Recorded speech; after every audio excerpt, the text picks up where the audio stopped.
So, Mullahs, this case has been argued at different levels. Yes. And Mullahs, I was somewhat pained when one counsel argued that we respect the sentiments of the people of Jammu and Kashmir, but you must also respect our sentiments. Now, Mullahs, I think that we cannot reduce this case to an emotive, majoritarian interpretation of the Constitution of India. Whereas all residents in Jammu and Kashmir are citizens of India, they are as a part of India as anybody else. If historically there is an article of the Constitution that gives them certain rights, Mullahs, they are entitled to defend that as a matter of law. Yes. That those rights may be taken away, may not be taken away, constitutionally or without reference to the Constitution is another matter. But to say that you must respect our sentiments as if they are somebody else itself is creating a kind of chasm that shouldn't be created, especially in court. That's number one. Number two, Mullahs, and I adopt Mr. Salve's argument, that we are concerned with the interpretation of 370.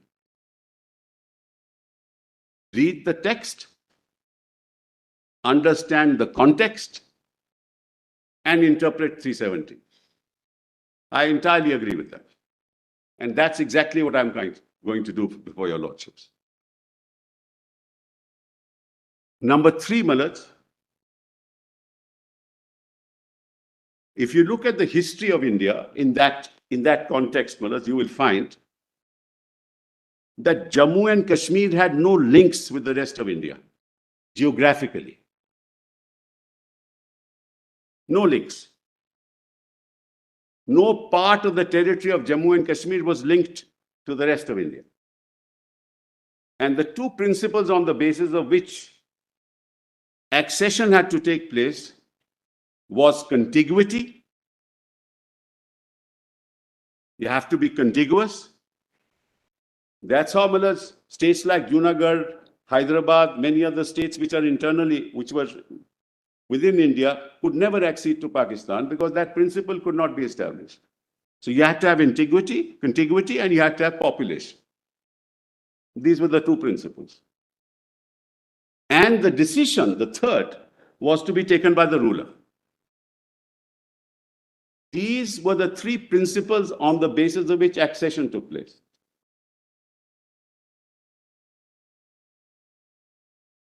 Factually, Mullahs, Jammu Kashmir was not contiguous to India. How do you say that? Because, Mullahs, it is Radcliffe, when he came and he made the award, he gave Gurdaspur to India. That's how we got contiguity. That's part of the Radcliffe Award. Of course, Radcliffe, when he came, knew nothing about India. So you might appreciate, Mullahs, what were the forces behind it.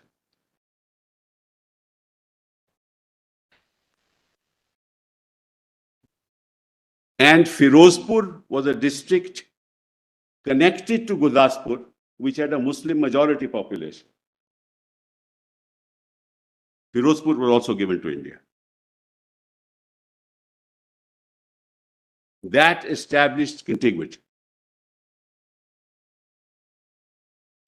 That one historical fact, Mullahs, your lordships may note. And it's part of the records, Mullahs,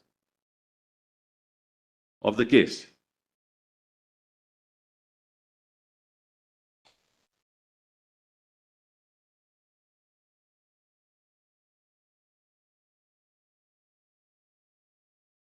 The second grave issue that was confronting India at that point in time was Greater Punjab was Muslim dominated, not the bifurcated Punjab.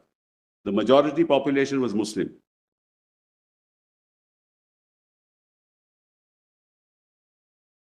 If you gave Greater Punjab, or what was Punjab at that time, to Pakistan, their boundary would reach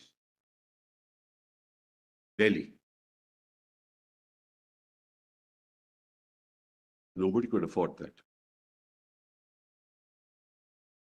And if India got all of Punjab, our boundary would reach Lahore. Neither Pakistan would accept it, nor India would accept it. These are historical, this is a historical background in the context of which the fate of Jammu and Kashmir was to be decided.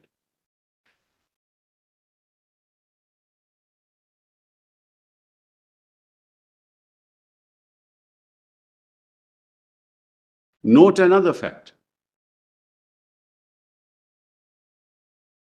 Jammu and Kashmir had a constitution, a detailed constitution of 1939,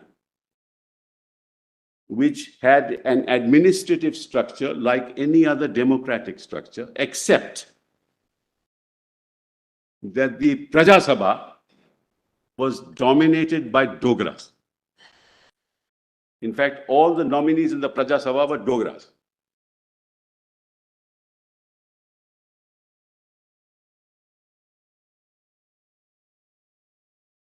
Sheikh Abdullah,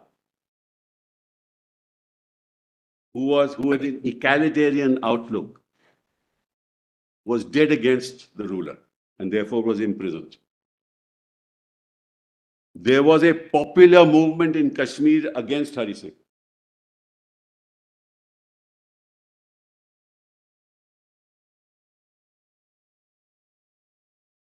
Sheikh Abdullah and Pandit Nehru were of the same bent of mind, because Pandit Nehru also showed utter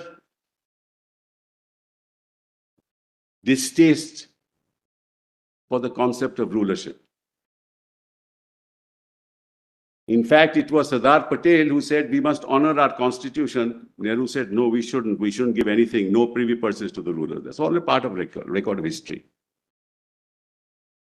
That's why when the invaders came into Jammu and Kashmir, Nehru said, release Sheikh Abdullah first.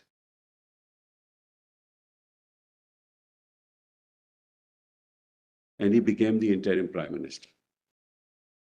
He then was made a member of the Constituent Assembly of India to negotiate the terms of the details of the accession.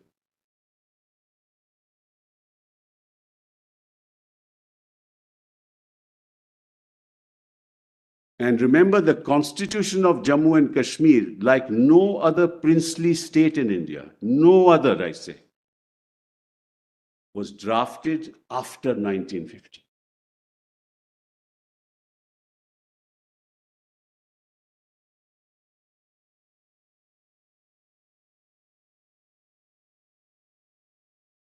And came into force in 1956, 57. It was completed in 56, came into force in 1957. Only state, only princely state. That's one set of historical facts that your Lordships must keep in mind. Second set, even more important. The Indian Independence Act was passed in Parliament in UK on the 18th of July, 1947.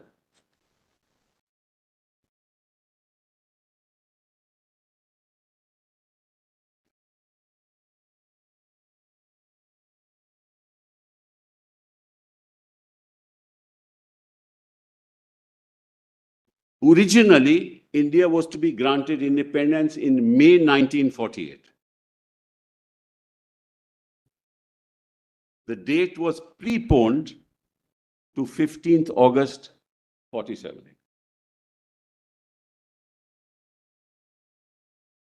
So after the Indian Independence Act was passed on 18th July, you had 12 plus 17 days to complete the process of signing 562, if at all, instruments of accession.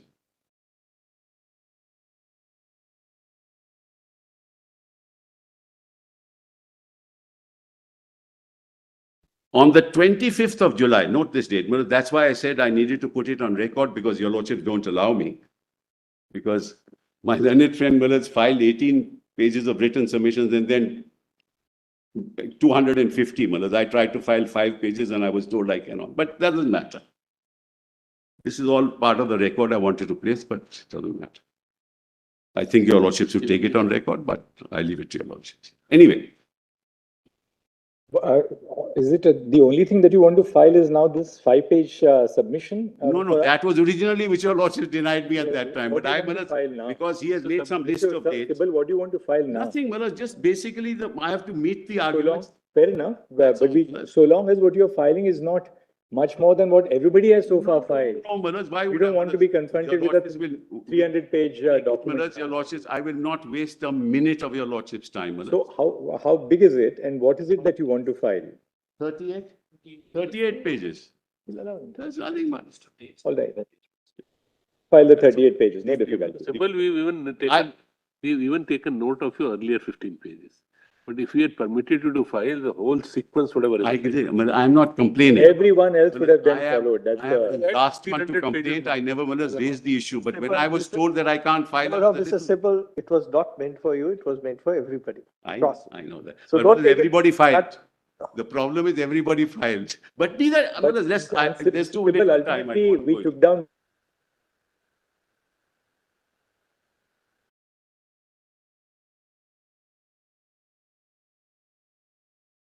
the need of having to record in writing what we have argued. But now we've taken... It's all right, no problem. So, Malas, just say... What?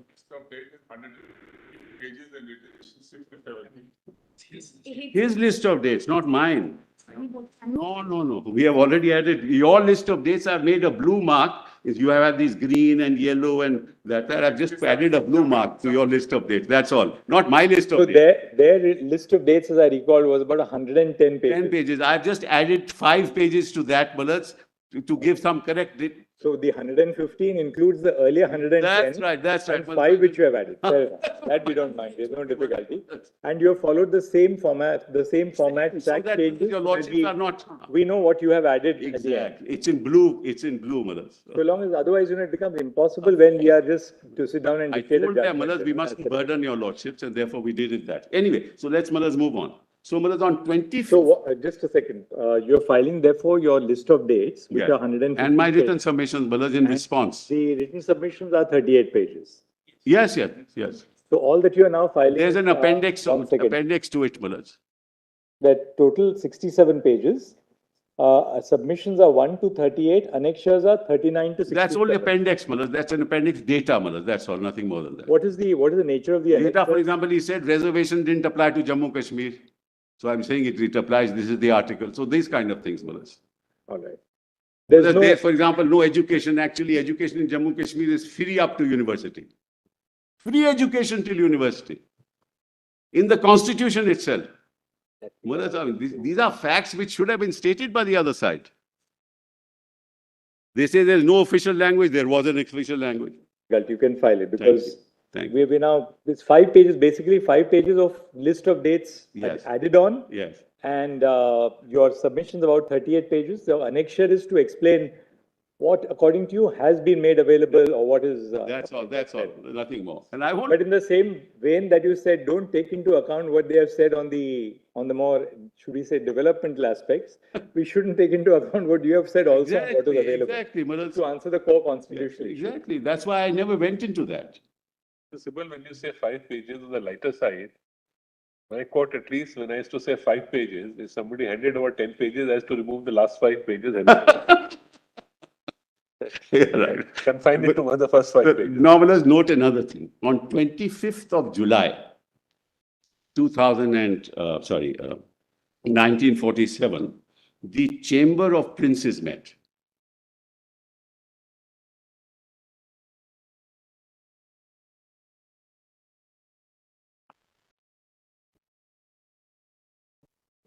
This was... So, Malas, in the Chamber of Princes, Sardar Patel said, we will only have with us that the union, communications, external affairs, and defense. You are autonomous for the rest. 25th of July. 25th of July. That's also part of the record that I've given you. Mountbatten said it on 5th of July, he had said it also. So, my lords, therefore, and that was the understanding with the princes. It will be a federal structure, communications, foreign affairs and defense will be the union, and the states will be autonomous.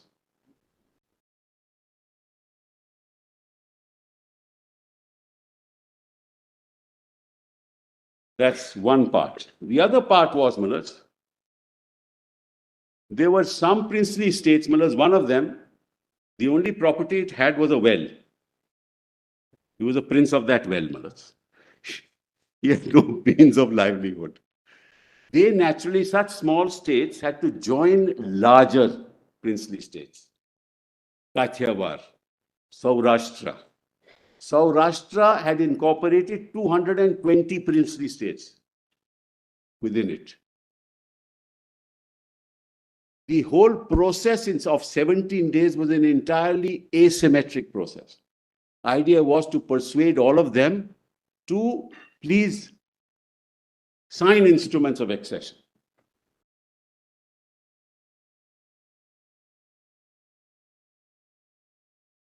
Pepsu was one of them. Faridkot, Pepsu, all those. That was happening, my lords, with Sardar Patel and VP Menon and Mountbatten, who had personal relations with all the princes, which neither Sardar Patel had nor VP Menon had.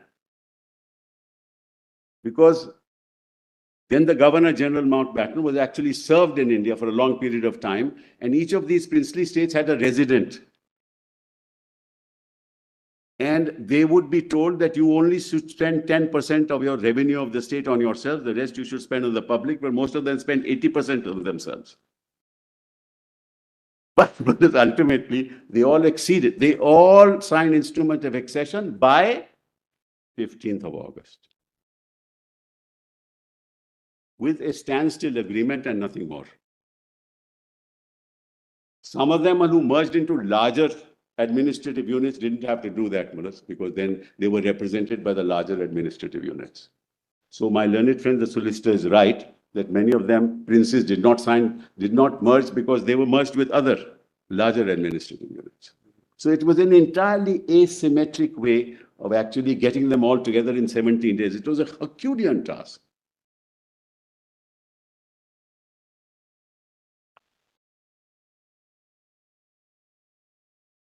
Ultimately, who stood out? Hyderabad, Junagarh, Kashmir, and Travancore. In fact, the first ruler to revolt was Travancore. Yeah, because of the advice of the Dewan Mullahs, who ultimately got attacked and was in hospital, and then they signed the instrument of accession. But that's just the Mullahs. I know that. I don't want to take it. And Mullahs, now you were left with Junagarh, you were left with Hyderabad and Kashmir. And as far as Kashmir was concerned, your Lordship knows, the instrument of accession was signed subject to certain conditions. In many of the instruments of accession that were signed by other princes had a provision that there can be a supplementary instrument of accession, but there cannot be unless I give consent. That is, the ruler gave consent. So some of them had supplementary, but this didn't happen in Jammu and Kashmir.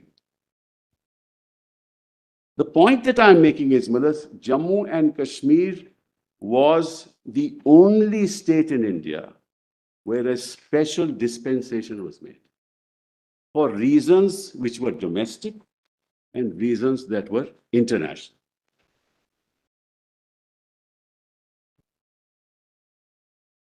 Which is why this whole argument that there must be uniformity is completely bereft of the historical context.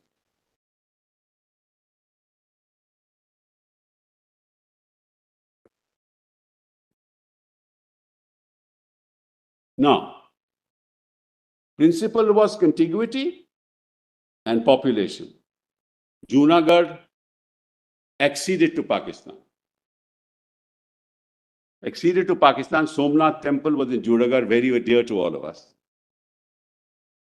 So, my lords, having acceded to Pakistan, India wanted to invade and take over Junagarh. Mountbatten said, you can't do it. He has acceded to Pakistan. This is foreign territory for you. So ultimately, my lords, infiltrators were sent.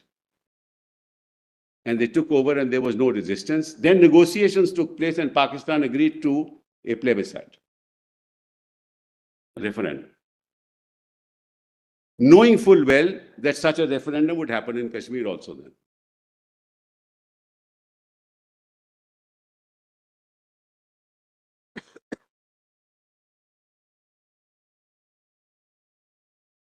The same thing happened in Hyderabad. The ruler was Muslim. The people wanted to join India. But he did not join Pakistan. He wanted to be independent. He didn't accede to Pakistan.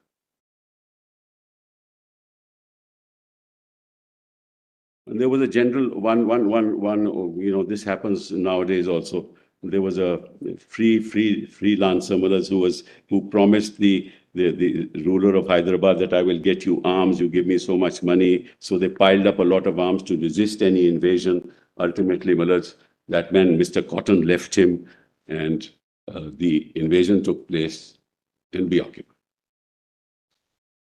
Now you're left with Jammu and Kashmir. Jammu and Kashmir, the population was Hindu, was Muslim majority, and the ruler was Dogra. It is in this historical context that you must view what happened in Jammu and Kashmir was only to ensure that Jammu and Kashmir becomes an integral part of India. There can be no question about it. I'll come to that. Yes, I'll come to that. There can be no plebiscite in Jammu and Kashmir. That is our position.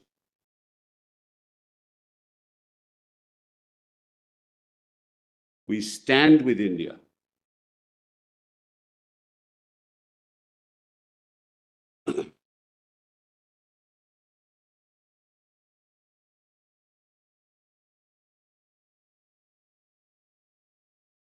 Now, Manas, having signed the instrument of accession by 15th of August and some of them standstill agreements, the question then was they had to merge because none of them had any administrative units in place. You had to have local self-government, and your lordship knows at that point in time, we wanted India to be a democratic nation. So then Sardar Patel and Menon persuaded all of them to please have merger agreements so that we can treat you in the same way as other provinces. So all of them signed merger agreements, not Jammu and Kashmir. Nor was Jammu and Kashmir asked to sign a merger agreement. Never.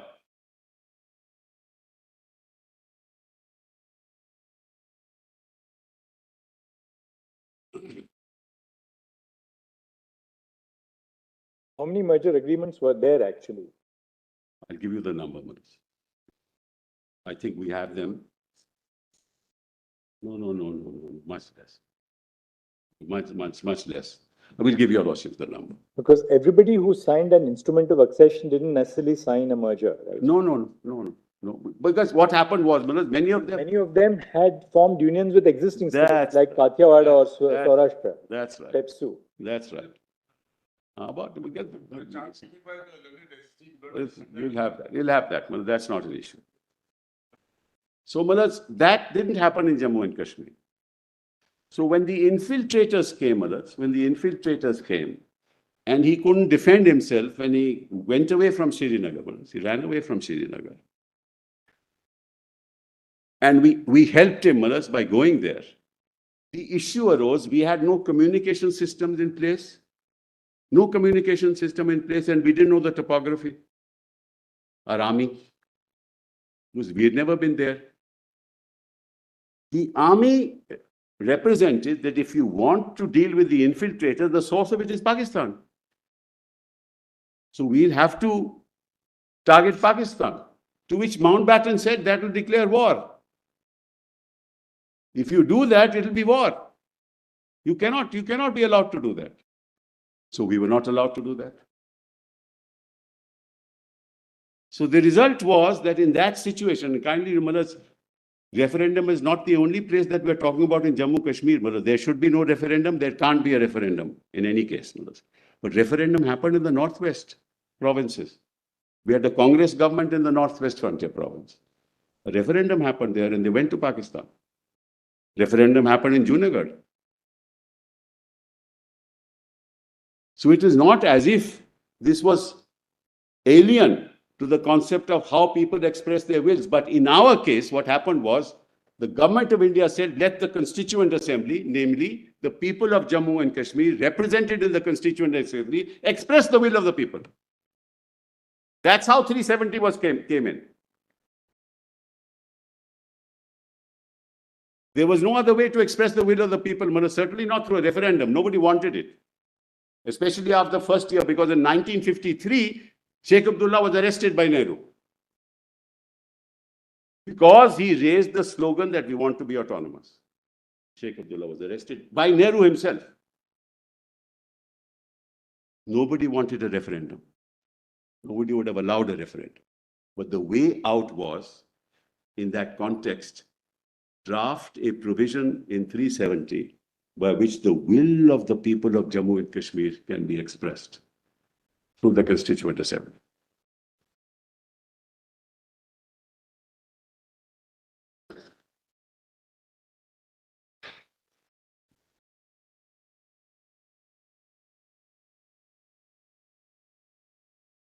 That's the historical lay of the land, Mullah, in the context of which you have to read Article 370 of the Constitution.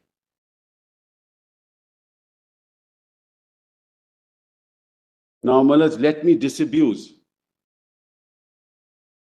Your Lordships of some of the myths that have been portrayed here. Number one, that Parliament has plenary powers under 370. Just the contrary.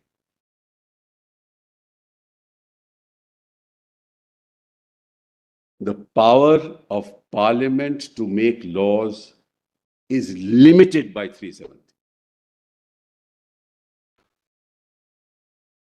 Nobody's read it. Just look at 370, madam, with me.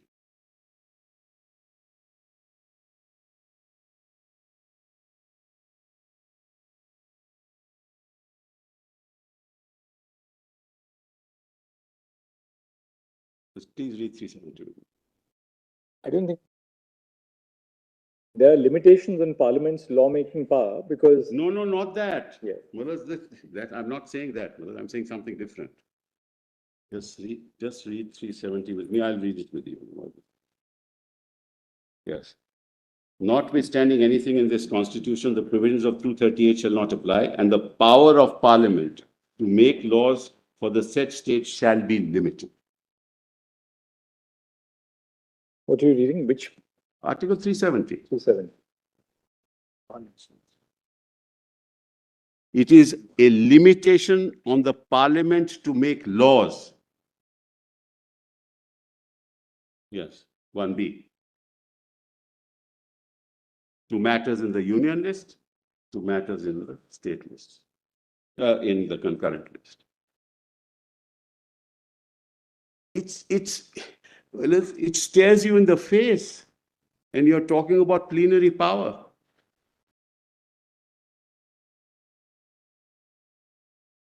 Where is that plenary power?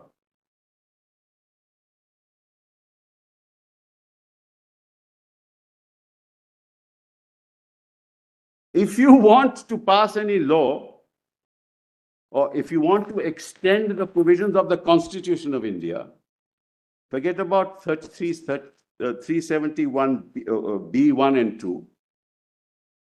Look at D. If you want to extend the Constitution of India in respect of matters which are in the instrument of accession, outside of those matters, you have to consult, otherwise you have to take concurrence. And how does the President of India act? On the inner advice of the Council of Ministers. President is not acting in his individual capacity.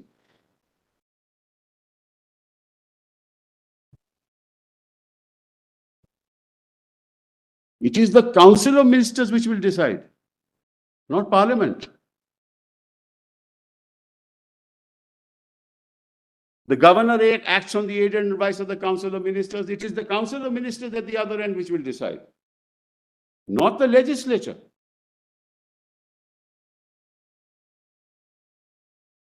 It was to ensure that there is slow integration of Jammu and Kashmir into India through a process that is easy, through a process that will allow the executives communicating with each other to make sure that the Constitution of India, as applied to the Constitution of Jammu and Kashmir, is put into effect. Which is why the CO in 52, in 54, that's the background.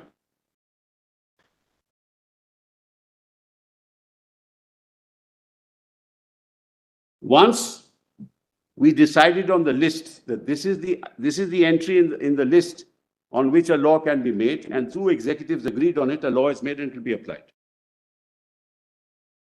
That's the procedure, Malaj. Nothing to do with how they have interpreted the Constitution.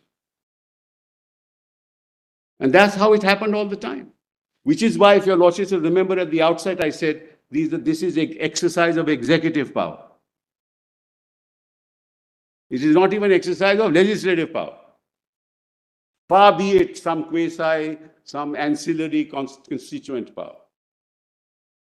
Doesn't exist. Yeah, Malaj, I am asked this one question for which, Malaj, if you have an answer, Malaj, I certainly don't have an answer. Malaj, throughout, Gopalaswamy Iyengar, who was part of the drafting committee and who introduced the bill, understood 370 as we have argued before your Lordships. Exactly that. From 1950 to 5th of August 2018, no member of parliament, no member of parliament, no individual in the public space said otherwise. Nobody said it. Every interpretation of the Constitution as reflected in the debates in Legislative Assembly and in Parliament interpreted the Constitution as Iyengar interpreted it and as we have argued before your Lordships. There has never been a dissent. When the government of India files an affidavit in this court, it's the same thing, except they say that now through this process, we have substituted the Constituent Assembly with the Legislative Assembly. They have understood 370 in the same way. Now in the argument, not part of their affidavit, not part of their pleadings, they say, no, there is some plenary power. Your Lordships are not sitting here in an advisory capacity to tell them as to what 370 means. We are, Malaj, testing the action of the union. We are not having some academic exercise of the interpretation of 370. We just to test CO 272 and 273. Whether it was rightly done or wrongly done. Maybe rightly done, maybe wrongly done, that your Lordships will decide. But it has nothing to do with any plenary power, nor is it the case of the union. Now, let's accept their argument. Let's see, test it, Malaj, how it would be. They say, this is a plenary power. Forget the proviso, because the Constituent Assembly is dead. There is no Constituent Assembly now. There is a Constitution of Jammu and Kashmir which is in place. And the argument is, now that it is dead, I can exercise that power. and abrogate it. That's always been the position. So what it means is, Mullahs, that the Constituent Assembly and the people of Jammu and Kashmir signed their death warrant on the day the Constitution was made and the Constituent Assembly was dissolved. On the next day, 370 could have been abrogated.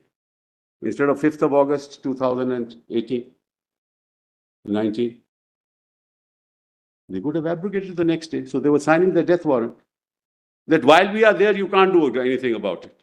But the moment we have drafted the Constitution of Jammu and Kashmir, then you can tomorrow just take away. Just abrogate 370. Well, can any constitutional court can ever interpret 370 in this fashion?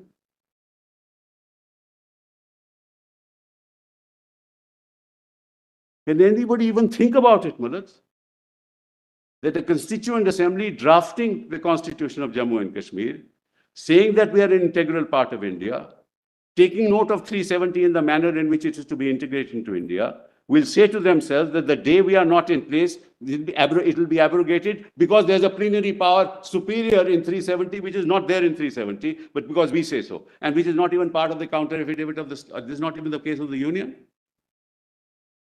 What are we? Wait, this is not some.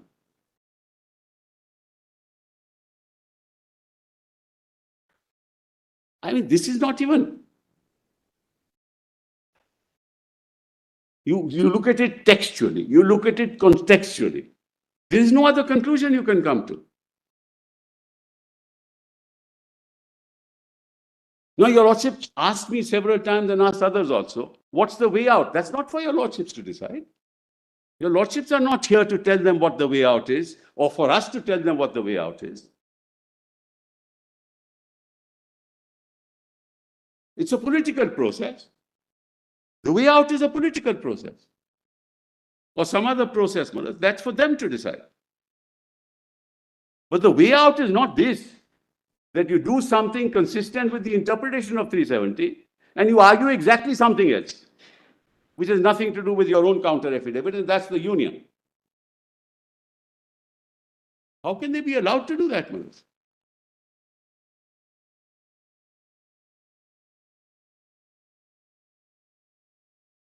What does concurrence mean? It means consent, as Your Lordship has been saying.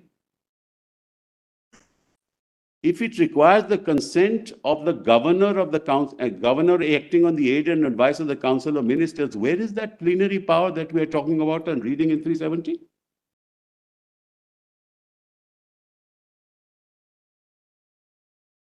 And 370, sub-article 2 says that if an order is made, Mullahs, between 1950 and 1951, when the Constituent Assembly was in place, the Constituent Assembly can reject it.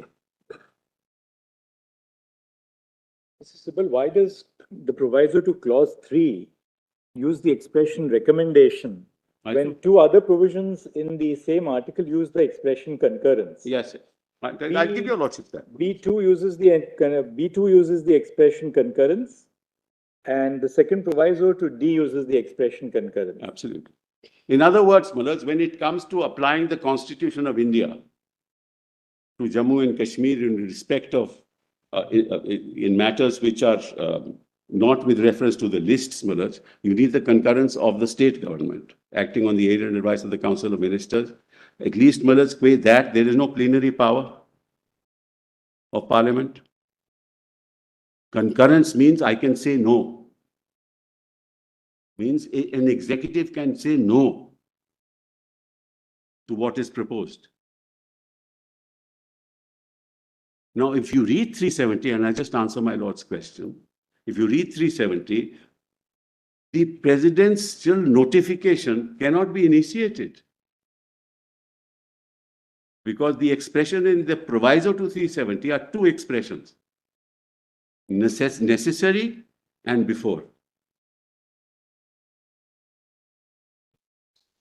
The timing is set, Mullahs, before the president issues a notification, a recommendation has to come, and that is necessary. And the order in which is that the first recommendation will come, then you would pass an order. You can't reverse that process on a plain language, on a textual reading, which I said, Mullahs, I accept what Mr. Salve said. Read the text and give the answer. Mr. Sibal, is it not conceivable? I mean, I'm just thinking aloud. Yes, sure. That so long as Article 370 operated, it provided modalities for the application of the lists, the entries in the three lists, consultation in one case and concurrence in the other. Right. So long as Article 370 operated, it provided for the application of the other provisions of the Constitution, subject again to the same process. Same formula, consultation and concurrence. Absolutely. You probably rightly said that the object was to bring about a slow integration. That's correct, which I've been saying. In achieving that slow integration, the Constitution framers provided for consultation, this whole formula of consultation and concurrence. Absolutely. Checks and balances at two levels of government, the union government and the government of the state. But significantly, the Constitution doesn't tell us what would happen after the Constitution of Jammu and Kashmir would be framed.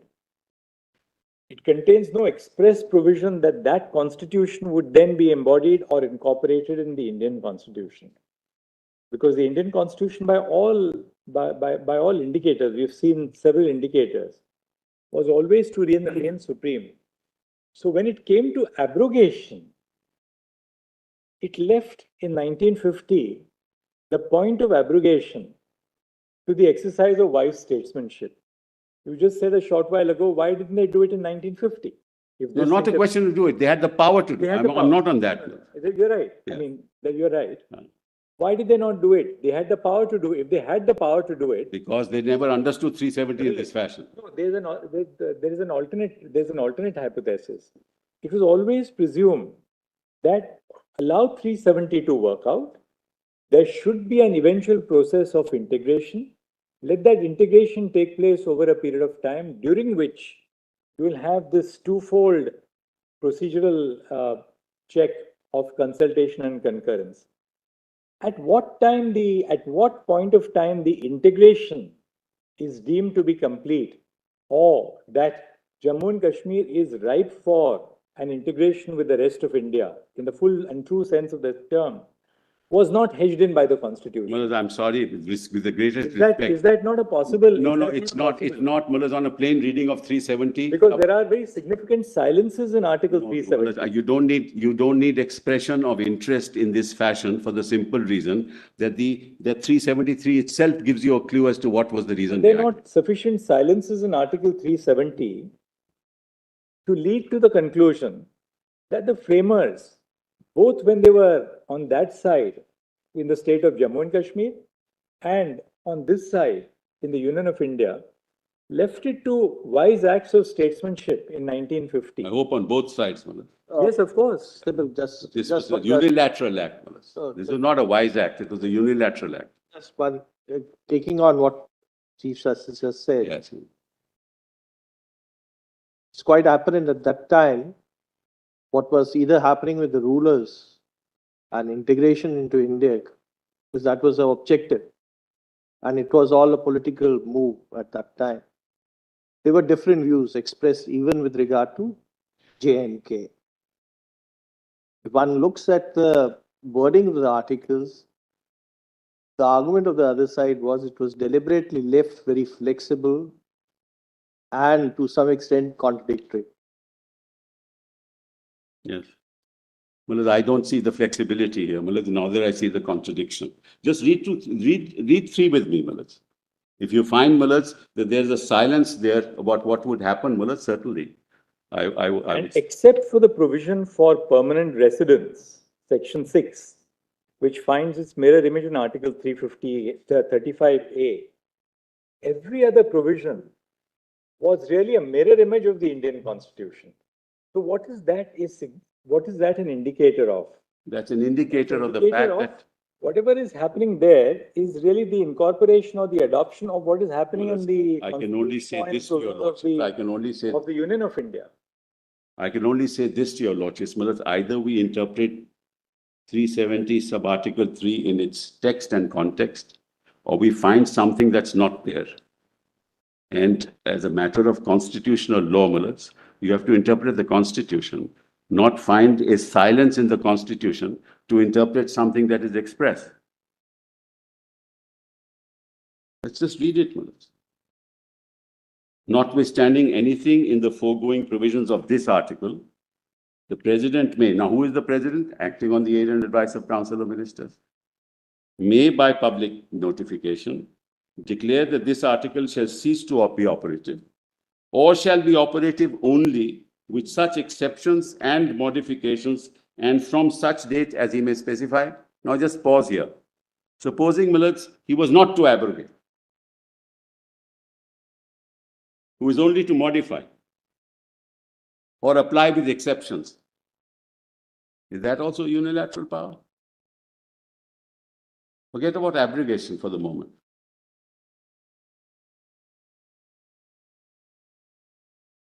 So we have to interpret constitutional provisions as we read them, not as we find some element of silence which is not there. Provided that the recommendation of the Constitution, this is a proviso, that the recommendation of the Constituent Assembly of the state referred to in clause 2 shall be necessary. That means to start the initiating of the process, that recommendation is necessary. And before the President issues the notification. It's a double emphasis of how that power can be exercised, not by Parliament, but on the aid and advice of the government. So, we'll of course have to then, to accept your argument, we will have to read a further condition in the proviso that the recommendation of the Constituent Assembly has to be in the same terms of the action which is proposed to be taken by the President. Namely, either that if you are abrogating, there must be a recommendation that yes, abrogate. yes. Or if you are making 370 applicable subject to such changes, Yes, same thing. then the recommendation must be also along the same. Yes, yes, But absolutely. that's not there in the proviso, isn't it? It is, it is, before any of this. Kindly see, provided that the recommendation of the referred to in clause 2 shall be necessary. Look, this is a core argument on which you have taken one stand, the other side has That's taken what we have another to- stand. yeah. We'll have to. We have to- No, all I'm saying, at the moment is, What their stand is that proviso will not evaporate and write off the third clause of Article 370 after the Constituent Assembly as. at least That's so their far, stand. Your so stand far, is to the contrary. so far, I can only go by precedent. So far, the proviso has never been interpreted in the fashion that they are seeking to interpret. In any judgment of the Supreme Court since That 1950. occasion never arose, probably. That's not the way they acted. Kindly please appreciate what they've And done. therefore, according to you then, if the proviso cannot be applied because the Constituent Assembly has come to an end. No, Malaj, with respect I say, that's not the point. Because the proviso says the Constituent Assembly referred to in clause 2. Correct. So it is only one Constituent Assembly which was formed for the purpose of the framing of the Constitution of J&K. Correct. Even if you have another Constituent Assembly in J&K, you can never have that Constituent Assembly which was for forming the Constitution. No, Malaj, let me answer. Therefore, the proviso Let cannot me- apply at all Let me answer it. in your submission. Yes. My answer is the following one. When the Constitution of India was framed in 26th of January 1950, there was no Constituent Assembly and there was no Legislative Assembly. So what did the Constitution makers provide for in the proviso? They envisaged that there would be a Constituent Assembly.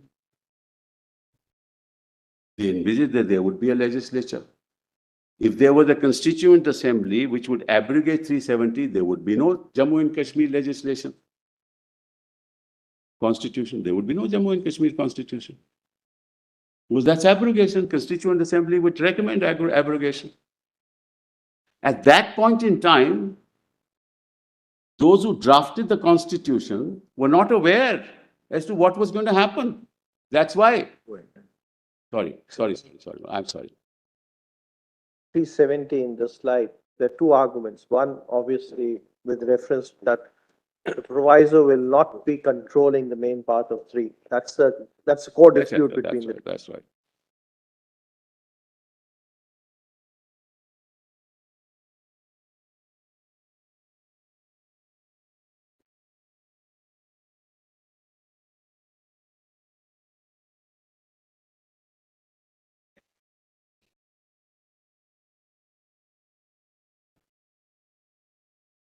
Provision will not be applicable is contradiction in terms. Now, Malad, let's put it differently. Malad, this whole process was the political process. That's what Salve argued, council argued. This is a political compromise. So you pull the plug anytime you want to pull the plug. At least 370 doesn't allow you to do that, but assume that's the case. If it's a political compromise, there will be a political solution. Why are lordships finding some constitutional solution that doesn't fit into this?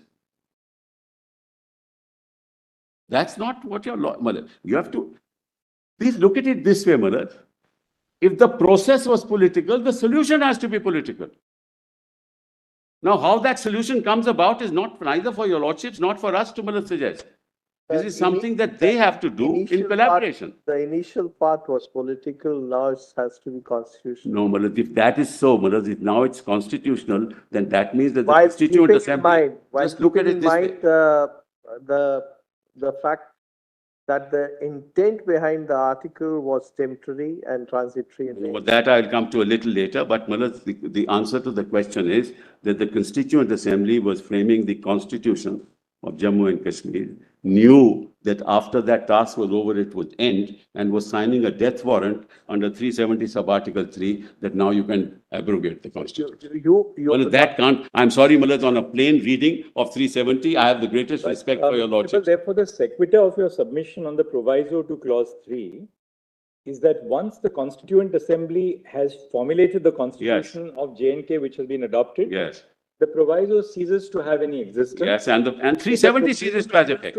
Therefore, 370 ceases to have effect. 3 ceases to have effect. Sorry, 370 or Sub-article 3 ceases to have. Therefore, 370 Yes. bracket 3 ceases to have effect. Yes. In which case, 370 by itself, apart from 370 clause 3, assumes a permanent character. It's permanent in the sense that, Malad, what is left of this autonomy that we are talking about? If the argument is it is just a shell, what is it that you are trying to do? What is the argument today, Malad? I've heard it, Malad, several times over. What is left is only a shell. Everything is already there. That there's a contradiction in their argument. Well, I'm only saying, Malad, sir. Just one. Yeah. There's a contradiction in their argument. They said that main substantial part of the Constitution, including 356, is now fully applicable. But what was the main stumbling block was section 6 and 35. As far as 35 is concerned, that's a separate issue. I'm not interpreting.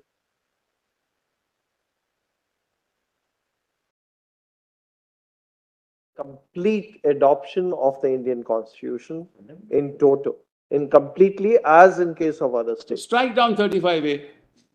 Well, I don't understand where we are getting here. If this is the only stumbling block, you strike down 35A. That's the judicial way. No, that can't be politically done in any case. Because there can be reasonable restrictions and there can be classifications in terms of Article 14. It has happened in Uttarakhand, it has happened in Himachal, it has happened in other states, Malad. It can't happen in Kashmir. Malad, it is happening in Assam. You are fixing a date to people who came into Assam. We'll come to that a little later. Malad, I'm only trying to, Malad, indicate, show the mirror to myself that if it happens in Kashmir. There's actually, I feel, the two spectrums which have to be decided. Yeah. When you use the word temporary, whether it is actually temporary in the sense they understand it, or it is temporary in the sense you understand it, that it was with the context of the Constituent Assembly, one. Number two, how you understand subclause 3 is that once the Constituent Assembly dissolves itself, 370 in the form it exists according to you is frozen in time for all times to come. Correct? This is what your argument is. No, 370 sub-article 3, Malas. The rest of it is still remains. Yes, I'm saying 370, the remaining part is frozen as period of time because of the historical perspective. No, not remaining, Malas. You can continue to integrate. 3 is frozen. 3 goes to remaining Absolutely. part subsist. Yeah, absolutely. They say no, 373 is not limited to that stage because of the manner COs have been issued and can extinguish themselves. That This is the COs have been fundamental issued in not in under 3. Then comes the methodology, whether they could have done it or not. That's But like the a slim COs box. have not been issued under 3. This is the problem, Maharaj. These COs can continue to be issued. All of them are under 1. So, and Maharaj, I'm sorry to say this, when you talk of temporary provisions, it is not a temporary provision. Kindly Mr. look at- Sibal, ultimately, therefore, it will boil down to this, that there is in our constitution, if we accept your submission, there is in our constitution a provision to which even the amending power, which is available in respect of the rest of the constitution, is unavailable. It's unavailable because it's been amended. 368 has been amended with a proviso. And there is, in that sense, a provision of the constitution which lies even above the basic structure of the constitution. No, Maharaj, I mean, why do your Because you lordship say cannot, it is? 370 you can't amend also. I'm sorry. You can't amend 370 also. It's not To amend 370, you have to take the route of 368, and 368 takes you back to 371 by the proviso. Therefore, we would be then really accepting a situation. We're not saying it's unstateable. We are testing the proposition. Is there a part of the Constitution? The only restriction we have found so far in our jurisprudence on the power of altering the Constitution is a basic feature doctrine. We are now going to add one more, which is that Article 370 lay even beyond Article 368, No, much but beyond the let- basic structure doctrine, because you can't touch Article 370. It assumes a character of permanence. Well, this is getting Isn't more that- interesting. This is even getting more interesting. Well, let me now ask myself a question. Supposing I were to file a petition tomorrow in this court that the proviso to 368 is unconstitutional. 368 too. Supposing I were to file the petition, and what my lord is saying is upheld, is right. That how can you do that? Strike down the proviso to 368 and amend it under 368. There are hundreds of ways of doing the same thing, Mullah, but we are testing the proposition in the context of what they have done. The postulate that a judicial, in the exercise of judicial review, What will your lordships strike are down. putting to me. We must take the proviso as a given. But I am saying, yes, Mullah, it's your lordships who are saying there's something silent in it, which I don't see, Mullah. I don't see the silence in that proviso where the perpetuity of a presidential notification can be issued at any time, even after Mullah, even. Because the two plain consequences of your submission are, first, once 370 clause 3 goes out of operation for all intents and purposes, 371 and 2 have a permanent character in the Constitution. 2 is not there, Mullah. 2 is not there. Right, 2 is, of course, yes, after the Constitution. yes. 371 has a permanent character in the That's correct. Constitution. Second, you cannot amend 370 using the 368 power because of the restraint which is imposed by the proviso, which again takes you back to 370. Kindly see. Therefore, even the power to amend 370 is within the fold of 370 and not Let 368. let me answer that also straight away, Mullah. So we are carving out really a provision of the Constitution see, which but it's- lies even higher than the basic features doctrine. No, Mullah. Isn't that That the your great lordship should not consequence? say, Mullah, because that's not yet tested. That your lordship should not say, that's not tested yet. Whether it's higher than the basic feature of the Constitution or not, Mullah. But kindly see, this was added in the 1954 order, Mullah. The proviso to 368(2) was brought in by the order, as well as, Mullah, the proviso to Article 3. In 1954, who brought it, Mullah? The government of India. State of Jammu and Kashmir did not. They gave its consent to it. Why did they do it? Because they did not want 370 to be tampered with. I'm not saying this, Mullah.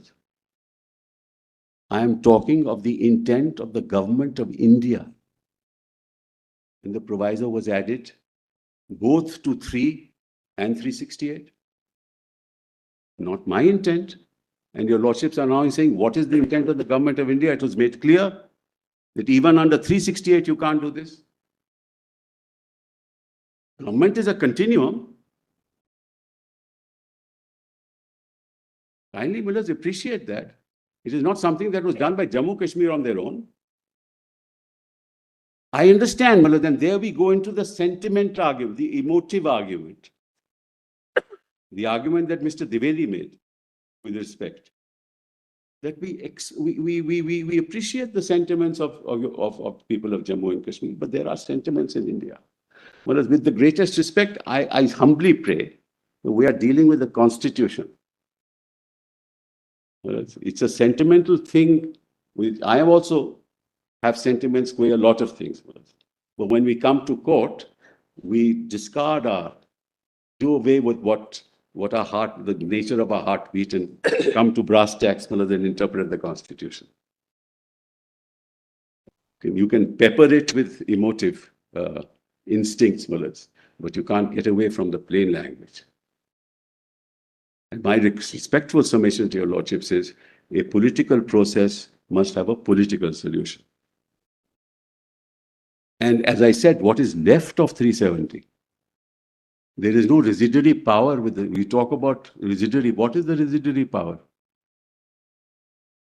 There's no residuary power with the state. When did the state ever exercise residuary power? So for all intents and purposes, it is fully integrated. In other words, according to you, there is no solution to Kashmir No. within the Constitution. Devise a No, solution outside the Constitution. now your lordships are putting this to me. Ultimately, that's that's not what I've argued. That's the hypothesis, that the solution has to be political outside the Constitution. It is a problem looking for a solution, and your lordships don't have to provide that solution, is what I'm saying. All solutions have to be within the framework of a Constitution. It is within the framework, Mothers. It is within who says it's not within the framework?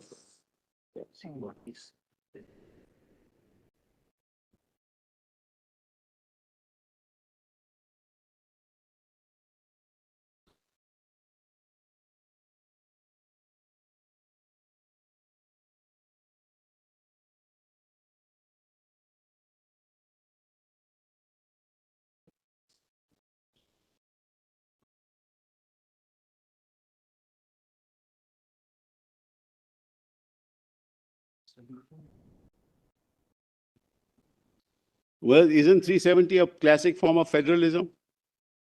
Unlinked to the federalism that we practice?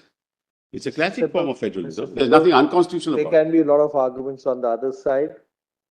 Let's not go into all that. Whether No, I'm just saying. Are you saying, Millers, it is not unheard of. It is not something that is so utterly unthinkable that a state can have a certain special status. If you go by Dr. Ambedkar's adoption speech, it's quite clear that he wanted a unitary form, primarily unitary form with certain federal features. It is unitary, Millers. Who says it is not That's unitary? very clear. And there's historical reasons. And let's not go into the Ambedkar said an also very important thing. Way Jammu and Kashmir. He said that say something. Just come to my mind, I've skipped. No. That's not what he said. That equality is in your mind. The equality, all people in this country are equal. Some are not considered equal. That's all. That applies not just to Jammu and Kashmir, that applies to a lot of places in India. So let's not go that route. Well, just because it's a union doesn't mean we are not federal. We are a quasi-federation is what we are. And that's what Ambedkar said, that we're a quasi-federation. But Millers, quite apart from that, that's how all members of parliament since 1950 have understood it. Millers, why are we? That's not their case. We are trying to find a solution, which is not the case of the Union of India. Sibal, Dr. Ambedkar in his speech, both speeches, 4th of November 1948, as well as 25th of November 1949, he has distinguished the American Federation with our federal structure, and he has specifically stated that in America, there is a citizenship of the Federation as well as the state citizenship, and it permits two constitutions, the state constitution as well as Correct, the federal constitution. correct. But in India, we have adopted a single constitution and single citizenship. Absolutely. Right, Manoj. But kindly look at it this way. It is this Constituent Assembly that approved 370, of which Ambedkar ji was a part. So therefore, the question will be whether it was a temporary measure. No, this is what the Constituent Assembly said. This is what Manoj, the cabinet said. This is what the government said. This is what the government has been interpreting 370. This is what they have done, Manoj, in the light of the interpretation of 370, as we have placed it before your lordships. What is 272? To replace the Constituent Assembly with the Legislative Assembly. That is trying to implement the proviso, no? They've used the proviso. Now they are arguing just to the contrary. How can your lordships even allow them to do that? We are testing, Manoj. We are testing the process. We are not testing the power. We are testing the process. And the process adopted by them is the 370 sub-article 3 process. They have substituted Constituent Assembly to Legislative Assembly. Then they have imposed 356 and Parliament has become the Legislative Assembly and given consent to itself.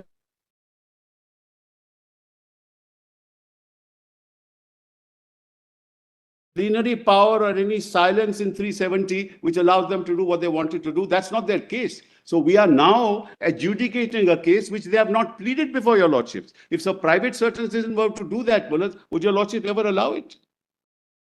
Mr. Sibal, you are saying 373 doesn't exist practically. Correct? That's your argument. Their argument is 373 exists and we've taken that. No, they say 370. That's the second part. Whether the process applied by them under 373, if it exists, is the proper process as per 373 or not, is the second limb of the... But Manoj, I'm saying something else to your lordships. They proceed on the basis that 370 exists. Correct. Therefore, Manoj, they are not saying that 370 doesn't exist after the Constituent Assembly was drafted and nothing else happened and there's no Constituent Assembly. It's not their case. We are now, Manoj, we are now adjudicating upon a case which is not the case of the Union of India before your lordships. Many things have been said, Mr. Sibal, from both sides, which are really not, in our view, prima facie germane to the main issue is this of 370, as you say, one side of the argument that with the Constituent Assembly going away, 373 really did not subsist, only 371 survives. Their view is that 373 subsists and that's the route we have adopted. Second limb arises if 373 exists and the route they've adopted, what's the correct route, permissible or not? But that's what I'm arguing. When I opened, I only argued on the route. If your lordships will remember, correct. I never went into any political argument, any historical context. So that is your argument. That I never talked about lack of sovereignty. I never talked about federalism. I never talked of any of that. I said this is the process they have adopted and this process is unconstitutional. I remember you also said that it's not for us to, or for you, or to suggest what is the alternative. Exactly. And then when an alternative route is followed, it will be tested in its own way. Correct. This is the route they have adopted. And they've that, not taken a 368 route. They've taken correct. a 373 route. So the first question that your lordships have to answer is 272 valid or not? And that we'll have to decide. Yes, and that can't be decided. That can't be decided because that they have followed the route of 370 proviso, Manoj. It is their case. Yes, yes. So the problem there with the argument is that 370 can't be decided in the context of the argument now raised. That after the Constituent Assembly is not there, we can do what we like. But that's not what their case before the court is. Their case is that they have applied the proviso and substituted Constituent Assembly for Legislative Assembly. That's what the CO says. That's right. So you have to test only that, which is what I argued. I didn't argue anything else. We are not asking you to argue beyond it. No, they have forced me to argue beyond it. They have forced me to argue beyond it. But let me go back Even a little. Assuming that they have followed the route of the proviso to 373, I don't think we can prevent them from sustaining the exercise of power on the ground that even independent of that, we are entitled to. That's not in their counter. I'm sorry, Manoj, that's not their case. Just my I'm sorry, you read your counter.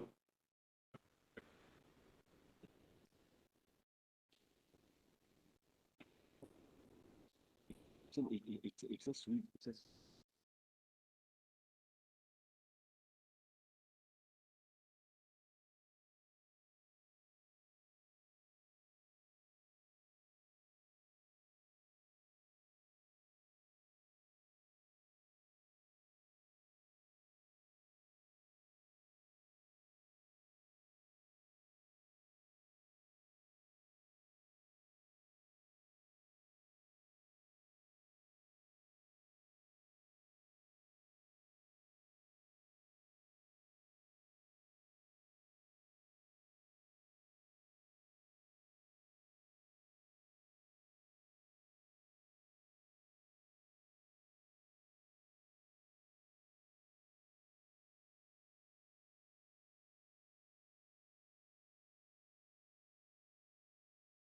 With me as to what they say.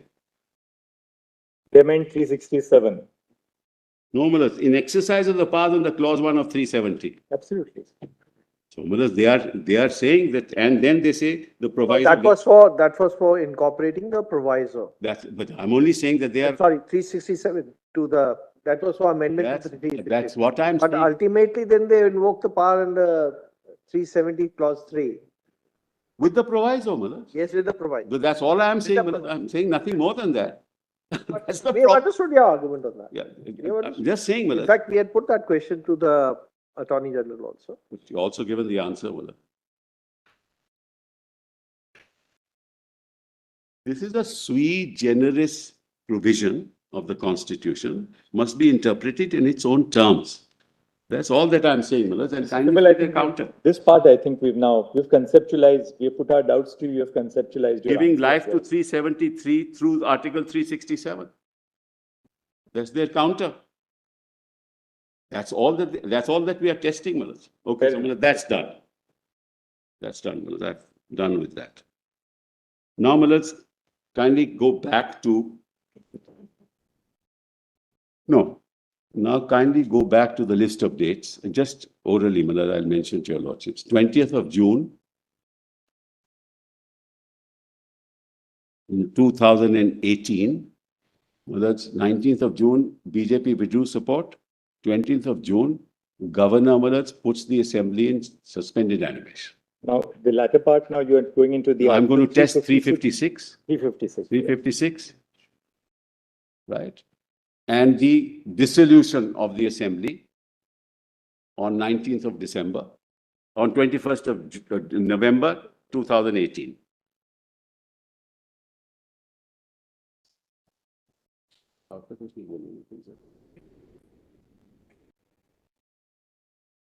Now, Malaj,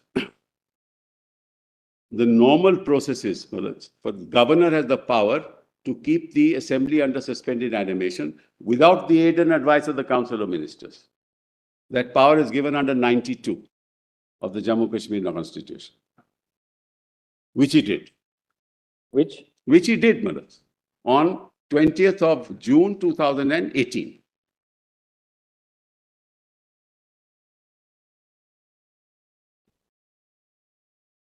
Now, Malaj, the Jammu and Kashmir Constitution also says that this will last only for 6 months.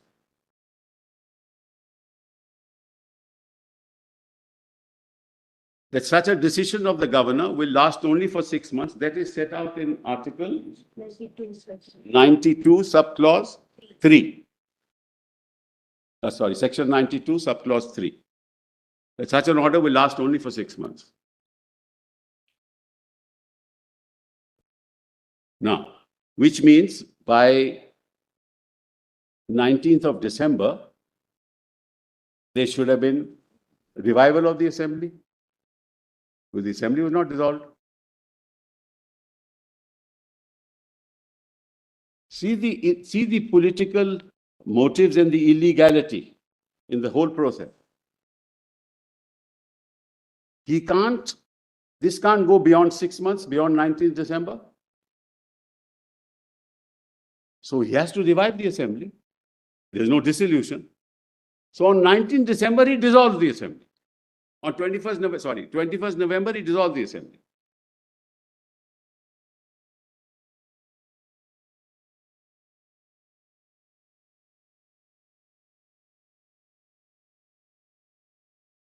Now, dissolution can't take place without the aid and advice of Council of Ministers. Section 53 of the Jammu Kashmir Constitution. Section 36, 38 and 92 are the only exceptions under the Jammu Kashmir Constitution. I mentioned it earlier also, where the governor can act on his own. But 53 is not. 35, 38 and 92. 30. So, Malaj, he could not have dissolved.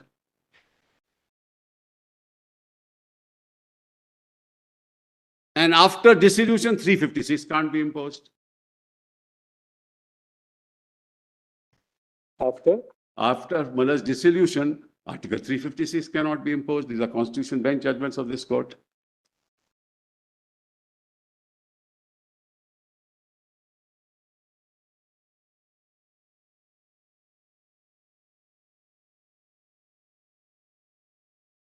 Now, your Lordship asked me the question last time also, you've been asking other council also, why did you not challenge it? Number one, we could not challenge as far as the governor's order of 20th June is concerned, because under the constitution of Jammu Kashmir, he had to put the government back in place within 6 months. Where was the occasion to challenge it? Council of Ministers would have been back in place.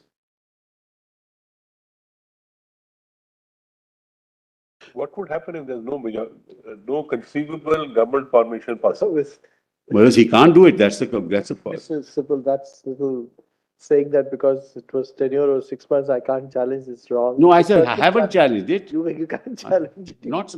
I can't, when I said I can't, I mean, we knew, Malas, No, that you can certainly challenge it, and people do challenge they it. do, but Malas, the government was to come back in place, Malas, was to be put back in place.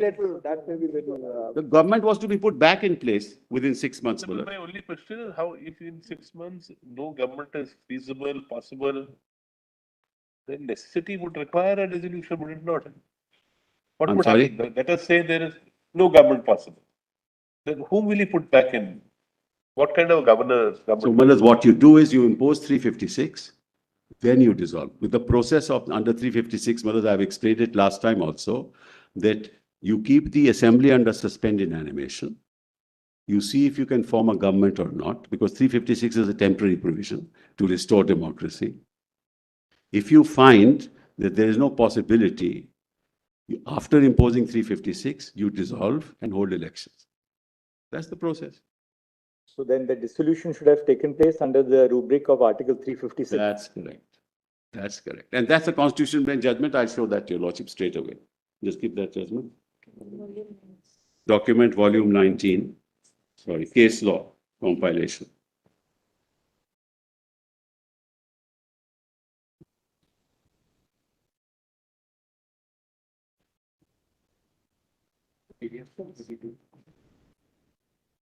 PDF 232. This is the Constitution Bench judgment in the matter of special reference 1 of 2000. Compilation. Compilation 19, volume 19, case law compilation 19. Page? And the relevant part. What is the page, Mr. Sibal? It starts at 232, PDF 232, relevant is 313.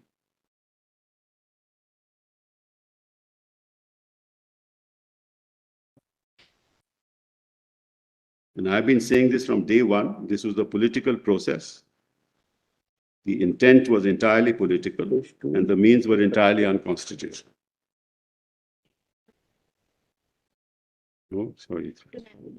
Draft Assembly? 313 minutes. Para 135. Paragraph? 135. Volume 19. Yes, volume 19, case law, volume 19. ये तो कोई BSNL का judgment. अच्छा अच्छा. Assembly election matter. That's correct.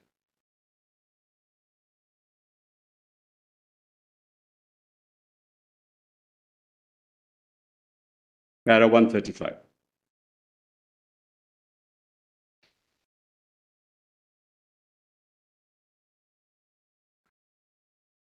Sir, if where's the page 300 and 318 it says, Madas, but the PDF is 313.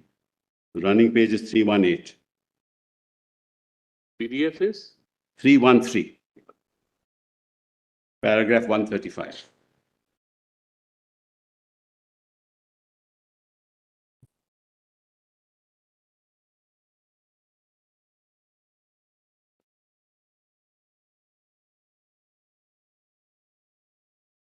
My lords have it, no? Yeah. My Lord Justice Call doesn't seem to have it. You have it. May I read it, Madas? Dissolution brings a legislative body to an end. It essentially terminates the life of such body and is followed by constitution of a new body, legislative assembly or house of a people, as the case may be. Prorogation, on the other hand, relates to termination of a session and thus precludes another session, unless it coincides with the end of the legislative term. The basic difference is that prorogation, unlike dissolution, does not affect a legislative body's life, which may continue from session to session until brought to an end by dissolution. Dissolution draws the final curtain upon the House. Once the House is dissolved, it becomes irrevocable. There is no power to recall the order of dissolution and or revive the previous House. Consequently, effect of dissolution is absolute and irrevocable. It has been described by some learned authors that dissolution passes a sponge over the parliamentary slate. The effect of dissolution is in essence termination of the current business of the legislative body. In its sittings and sessions, there is cessation of chain of succession, sittings for a dissolved legislative body, and there cannot be any next session or its first sitting.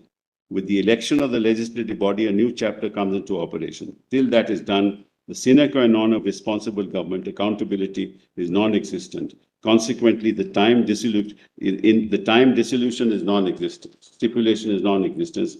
Any other interpretation would render use of the word "its" in relation to the last sitting of one session, the first sitting in the next session without dissolution.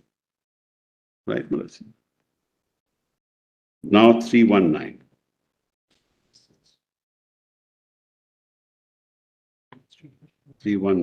Para 156. Now come to 356, Melissa. What the court says on 356. PDF page 319.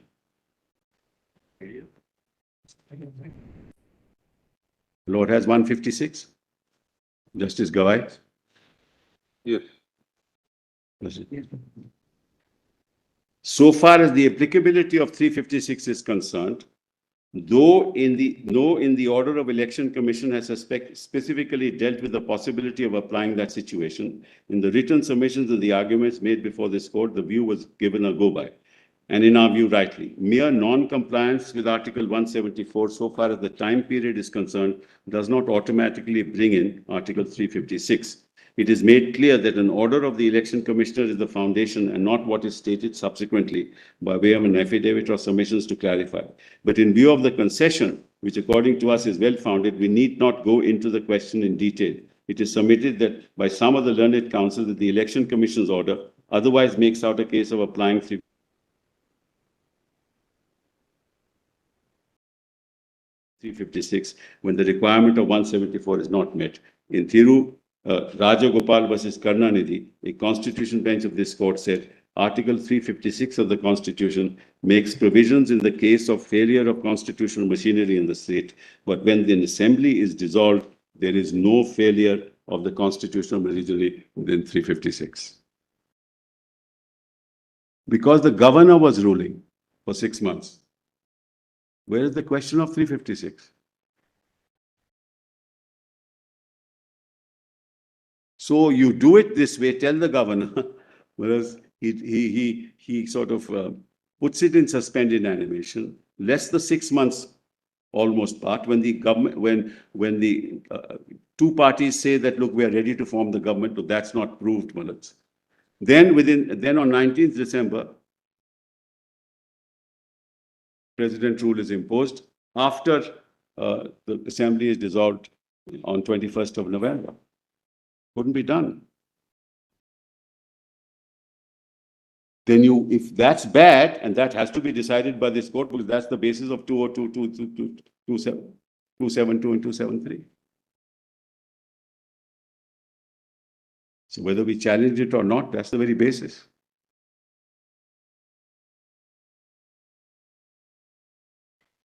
I will.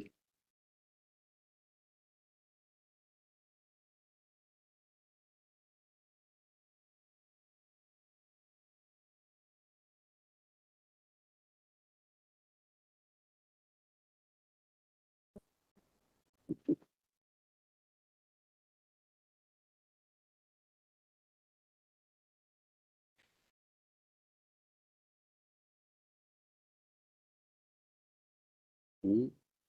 What do you want me to read?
That this can happen, right? Because the section 92 power is sui generis. Yes. Normally, even when He has to act on the agent advice. No. normally when an assembly is placed under suspended animation, as we call it, that's also an exercise of the 356 power. Yes. That's on the recommendation of the governor, Madad. That's on the recommendation of the Of the government. governor, that it can't be carried on in accordance with the provisions of the Constitution. Then 356 is, well, that's what happened. And the recommendation of the governor again is on aid and advice, or that would not be on aid and advice. No, it never is. It will never be on aid. Never is. So No government question will tell doesn't the arise. president. So we are just wondering, according to you, the dissolution of the assembly on 19th of December is wrong, 19th of November is wrong, because it had to be 21st by November, yeah, 21st. 25th of November is wrong. 21st November, yeah. Because there had to be aid and advice. There was no aid and advice. Apart from that, Madad, where was the occasion for 356 at all? Because he was running the administration. Madad, he's running the administration. There cannot be a constitutional failure. That happens only when the government cannot run in accordance with the provisions of the Constitution. But therefore, no, but we're just testing it like this. Suppose the governor's dissolution is, according to you, incorrect. The consequence would be that at the end of 6 months, the legislative assembly has to be restored. No.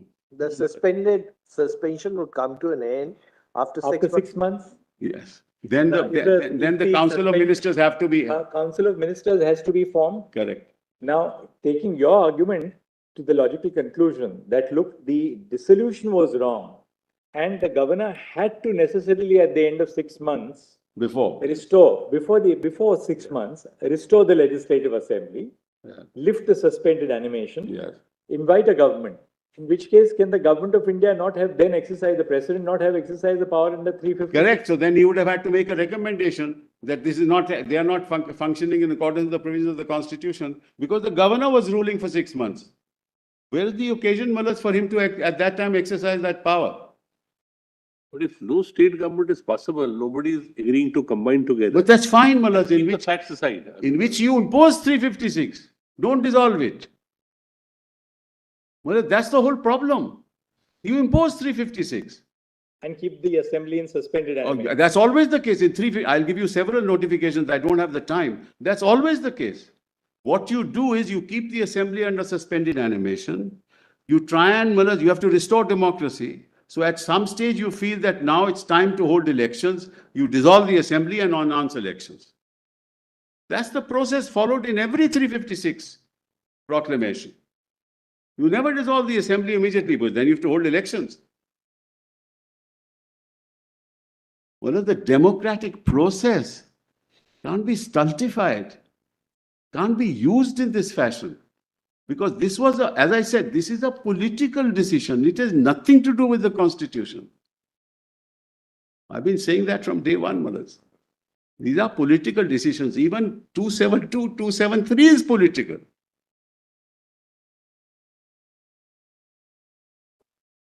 Maybe I'll...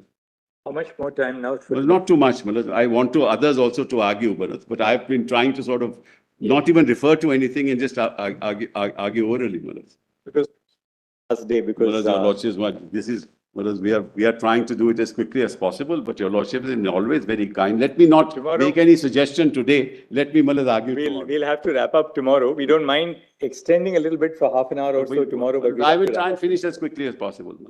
So just do make sure that everybody rations. Yes, that's my whole intent.